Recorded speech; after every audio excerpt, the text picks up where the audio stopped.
So me, I'm a designer. Designers are opinionated, and so are branding experts, and so are entrepreneurs.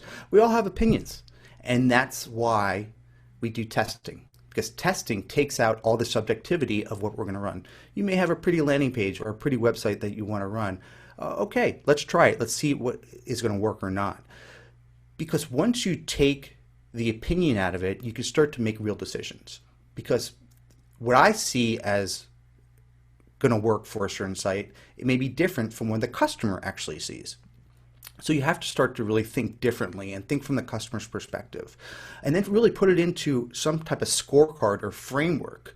People hear about ICE or PI framework. I happen to use the PXL framework, which is based on Conversion Excel.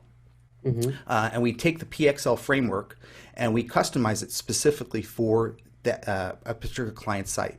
So it takes into account how far that element is high on the page. Does it have high traffic? Is it measurable? Is it smart?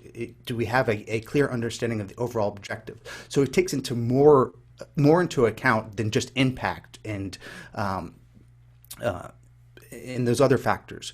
So PXL really helps us put together a clear framework to create quantifiable, conclusive experiments that are going to really make a difference to our ultimate growth goals. Hmm. So when we work with a growth team, obviously we have our North Star, but we break that North Star down into specific micro goals that are ultimately going to lead up to our North Star.